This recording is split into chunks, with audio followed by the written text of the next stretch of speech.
નમસ્કાર વિદ્યાર્થી મિત્રો, learn English with Jaymin sir ચેનલમાં આપ સર્વેનું પુનઃ હાર્દિક સ્વાગત છે.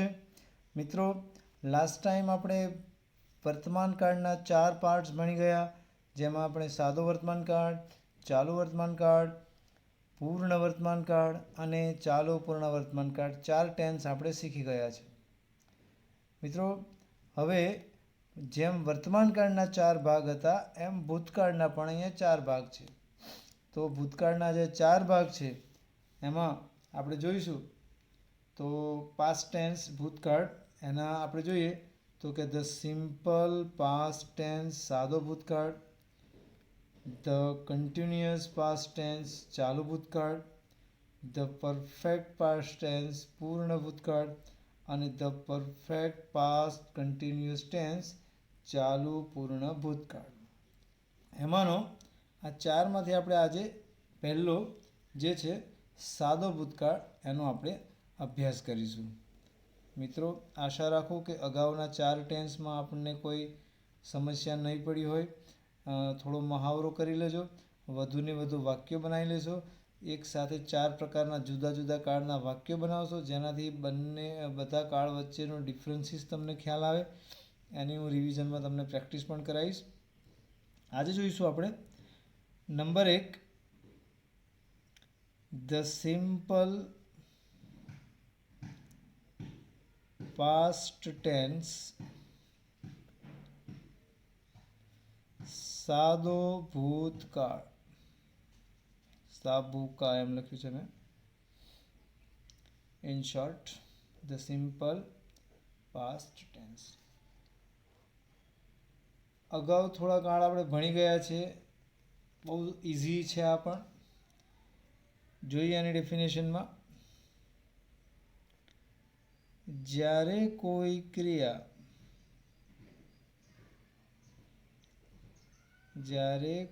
ક્રિયા ભૂતકાળમાં પૂર્ણ થઈ ગઈ હોય,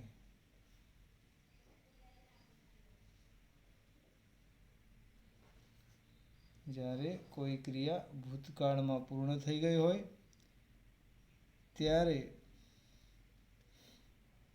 આ કાળ વપરાય છે. ભૂતકાળમાં એટલે આપણે એમ કહીએ કે આપણે અત્યારે જે ક્રિયા કરી રહ્યા છીએ તો અત્યારે હાલ વર્તમાન પહેલાં જે ક્રિયા પૂરી થઈ ગઈ છે એ બધી જ ક્રિયાઓ આપણે ભૂતકાળમાં લઈશું. મિત્રો, ઉદાહરણ જોઈએ આપણે.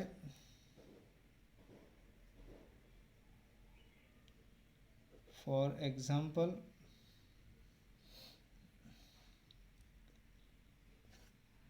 જેમ કે અમે બહુ નોર્મલ વાક્યો લઈએ જેનાથી આપણે ખ્યાલ આવે. ગઈકાલે અમદાવાદ ગયા. It's very common sentence here. Now આપ જોઈ શકો છો અમે એટલે કે આપણે લઈશું અહીંયા વી. હવે જેમ સાદા વર્તમાન કાળમાં આપણે કરતા પછી ક્રિયાપદનું મૂળ રૂપ મૂકતા, એવી જ રીતે સાદા ભૂતકાળમાં પણ અહીંયા ભૂતકાળનું રૂપ મૂકી દેવાનું કરતા પછી. ગયા એટલે વેન્ટ. આપને ખબર છે કે ક્રિયાપદના રૂપો છે ગો, વેન્ટ અને ગોન. તો આ મૂળ રૂપ, તો આ બીજા નંબરનું જે ભૂતકાળનું રૂપ આવે છે એ અહીંયા તમને આવશે. તો વી વેન્ટ ટુ અહેમદાબાદ એવું બોલીશું આપણે. વી વેન્ટ ટુ અહેમદાબાદ ગઈકાલે એટલે યસ્ટરડે. બીજું વાક્ય જોઈએ આપણે.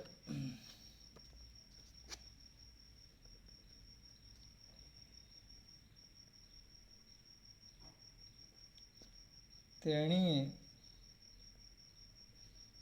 ગયા મહિને જન્મદિવસ ઉજવ્યો. મિત્રો, તેણીએ એટલે શી, ઉજવ્યો સેલિબ્રેટ, સેલિબ્રેટેડ, સેલિબ્રેટેડ એવા રૂપો થાય તો બીજું રૂપ રહેશે ભૂતકાળનું સેલિબ્રેટેડ. શું ઉજવ્યો તો કે જન્મદિવસ, જન્મદિવસ એટલે કે બર્થડે. ગયા મહિને એટલે કે લાસ્ટ મંથ. આવી રીતે જોઈ શકો છો કરતા. તો આના આધારે આપણે વાક્ય રચના લખીશું. બે વાક્યોના આધારે ધ્યાન આપશો. વાક્ય રચના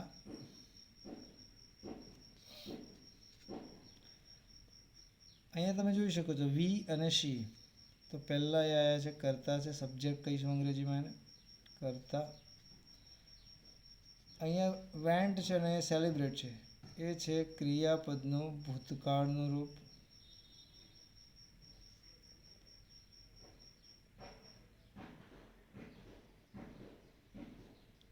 પછી આવશે કર્મ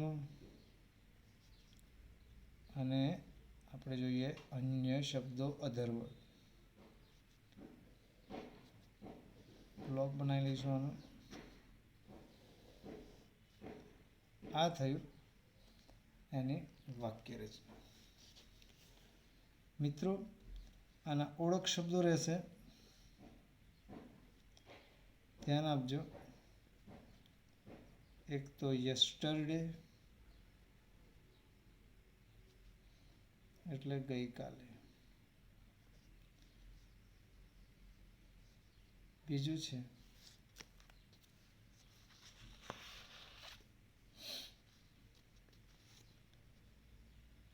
લાસ્ટ ડે એટલે પણ આપણે ગઈકાલે કહીશું, પરંતુ લાસ્ટમાં આપણે આવી રીતે ઉમેરીએ, લાસ્ટ ડે હોય એના બદલે આપણે લાસ્ટ વીક હોય તો ગયા અઠવાડિયે. તમારે અલગ અલગ બતાવી દઉં ચાલો ને.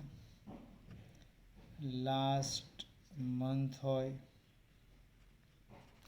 આપ સમજી શકો છો. ગયા મહિને. લાસ્ટ યર હોય તો ગયા વર્ષે. હવે આ ઓળખ શબ્દો પણ આપ તૈયાર કરી લેશો. હવે આપણે એક બે વાક્ય જોઈશું હજુ કે વિદ્યાર્થીઓએ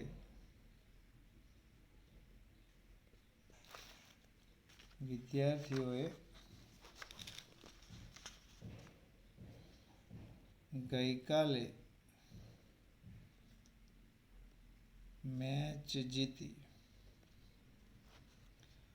આપણે જોઈએ તો વિદ્યાર્થીઓ એટલે સ્ટુડન્ટ્સ. વાક્ય રચના બની ગયા પછી ધ્યાન આપજો. સ્ટુડન્ટ્સ એ કરતા આવી ગયું પહેલાં. હવે શું લખવાનું છે? ક્રિયાપદનું મૂળ રૂપ. ધ્યાન રાખજો. જીતી, વિન, વોન. તો બીજું રૂપ મૂકો વિનનું, વોન. Students von. શું જીતી? તો મેચનું મેચ આપણે લખીશું મેચ, અને યસ્ટરડે ગઈકાલે. એટલે આ પ્રમાણે દરેક જણે ધ્યાન આપવાનું. વાક્ય બની ગયા પછી જોઈ લેવાનું કે ચલો પહેલાં કરતા આવી ગયો, બીજા નંબરમાં કોઈની જરૂર નથી, જાતે શીખી શકો છો તમે. ક્રિયાપદનું ભૂતકાળનું રૂપ આવી ગયું. આપ જેટલા ક્રિયાપદો વધારે કરશો એટલો પ્રોબ્લેમ નહીં થાય. કર્મ અને આ છે અન્ય શબ્દો. ક્યારેક હોય ક્યારેક ન પણ હોય. ચલો બીજું એક વાક્ય જોઈએ આપણે.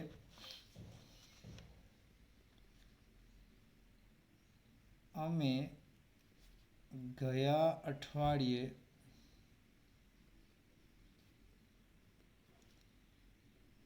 તાજમહાલની મુલાકાત લીધી.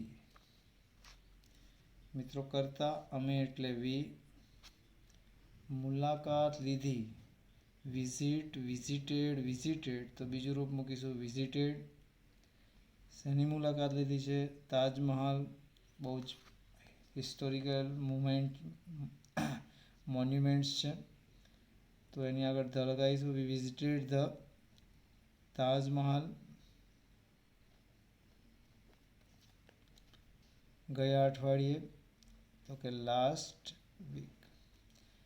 આ પ્રમાણે આપ મિત્રો વાક્ય બનાવશો, ખૂબ સરળ રહેશે અને આપણને આવડી પણ જશે. બીજું એક જોઈ લઈએ. મારી મમ્મીએ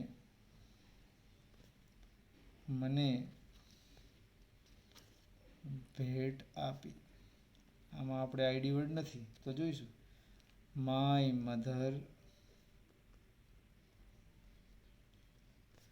ભેટ આપવી એટલે ગિફ્ટ, ગિફ્ટેડ, ગિફ્ટેડ. તો my mother gifted means short sentence. હવે મિત્રો આપણે જોઈશું આગળ નકાર વાક્ય. It's a very common, not very easy to learn it. આપ જોઈ શકો છો તો કે નેગેટિવ સેન્ટેન્સીસ.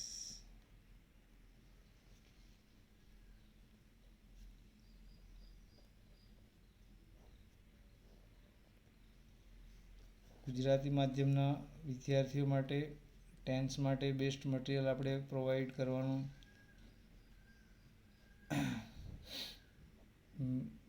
કામ કરી રહ્યા છીએ અને આશા રાખું સૌને આ પસંદ પડી રહ્યું હશે.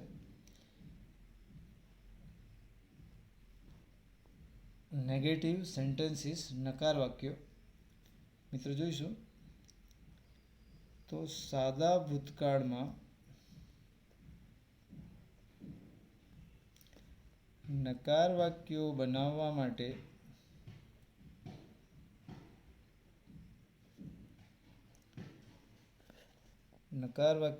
માટે ડીડ નોટ નો ઉપયોગ થાય છે. એટલે તમામ જે કર્તા છે એ તમામ કર્તા સાથે આપણે ડીડ નોટ મૂકીશું. ઉદાહરણ તમને આપીએ, એક્ઝામ્પલ. એક ઉદાહરણ હું હકારમાં લઈ લઉં છું એટલે તમને ખાસ ખ્યાલ આવે બંને વાક્યોનો. કે અમે ગઈકાલે સફરજન ખાધું. હું નકાર વાક્ય ભણાવું પણ પહેલાં હકાર સમજાવું છું, ત્યાંથી તમને બેઝિક ખ્યાલ આવે કે ભાઈ વી ખાધું એટલે ઈટ, એટ, ઈટન. બીજું રૂપ છે એટ. શું ખાધું? સફરજન, તો એન એપલ. બરાબર. તો વી એટ એન એપલ યસ્ટરડે.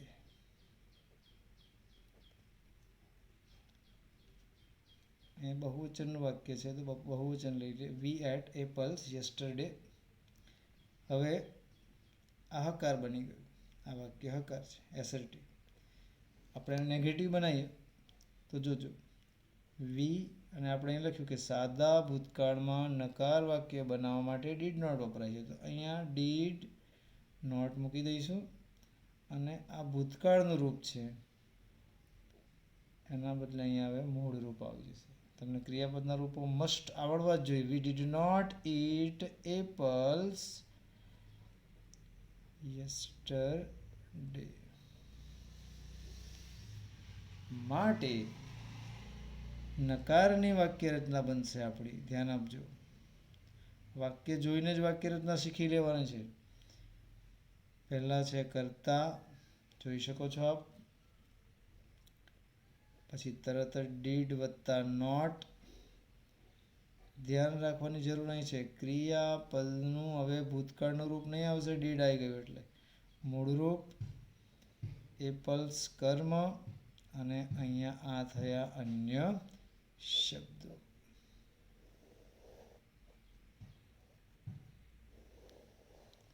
આ થઈ નકાર વાક્ય. મિત્રો તો બધા જ કર્તા સાથે ડીડ નોટ વપરાશે. અહીંયા ડુ ડઝની જેમ જુદું જુદું કંઈ છે નહીં, તો તમામ સાથે ડીડ વાપરવાનું છે. હવે પ્રશ્નાર્થ વાક્ય પણ જોઈ લઈએ. આવી રીતે બહુ સરળ છે પ્રશ્નાર્થ વાક્યો.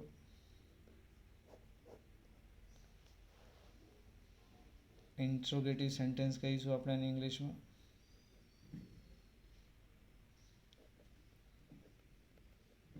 Interrogative sentences.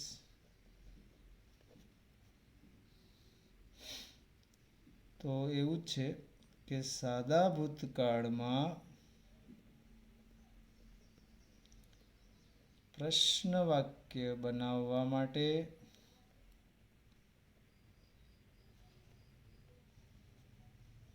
did વપરાય છે.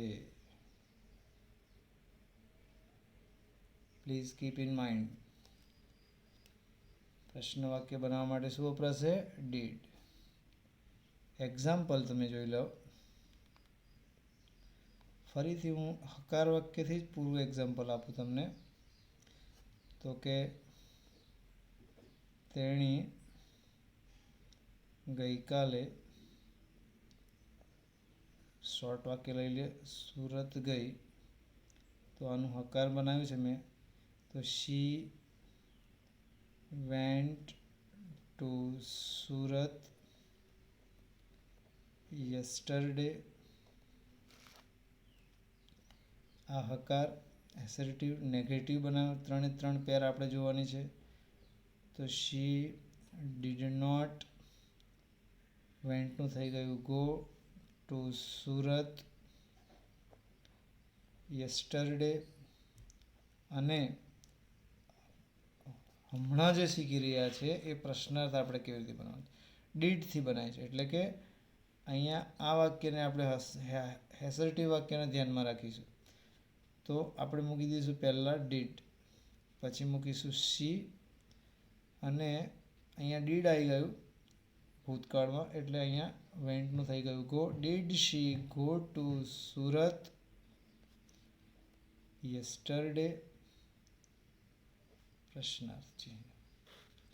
તો આપ જોઈ શકો છો ડીડ મૂકીને અહીંયા મૂળ રૂપ, ડીડ મૂકીને અહીંયા મૂળ રૂપ, હકાર, નકાર ને પ્રશ્નાર્થ.